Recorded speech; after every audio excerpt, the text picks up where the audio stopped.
Hello बच्चों, चलिए प्रश्न पढ़ते हैं। तो प्रश्न में दिया गया है, विसरण के फलस्वरूप खनिज आयनों का पादप मूल कोशिकाओं में प्रवेश कहलाता है। तो हमारे पास विकल्प हैं, निष्क्रिय अवशोषण, सक्रिय अवशोषण, परासरण या फिर एंडोसाइटोसिस।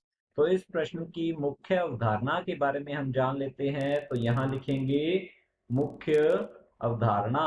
इस प्रश्न की मुख्य अवधारणा है हमारे पास, यह प्रश्न जो है विसरण से संबंधित है। तो जान लेते हैं विसरण के बारे में।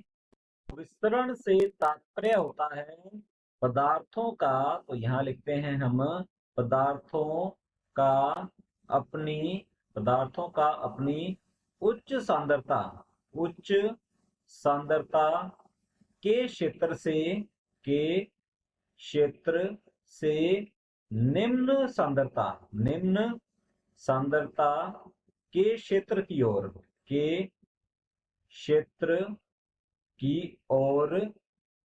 ओर स्थानांतरण जो है की ओर स्थानांतरण, ये कहलाता है विसरण।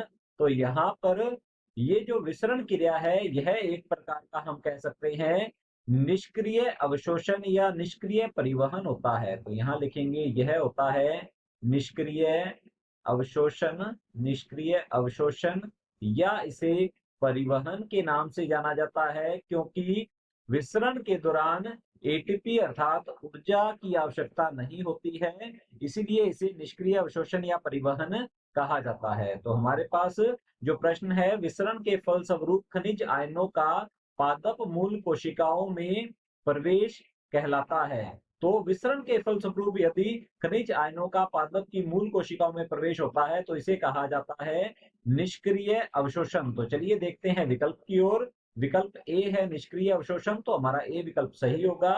बी है सक्रिय अवशोषण, तो यह सक्रिय विधि नहीं है अवशोषण की, तो हमारा बी विकल्प जो है गलत होगा। सी है परासरण, तो परासरण जो है यह जल या विलायक के अणुओं के लिए होता है, तो हमारा सी विकल्प भी गलत है। और डी दिया गया है एंडोसाइटोसिस, तो यह एंडोसाइटोसिस भी नहीं होता है, तो हमारा डी विकल्प भी गलत है। विकल्प ए बिल्कुल सही उत्तर है। आशा करता हूं आपको समझ में आया होगा। धन्यवाद।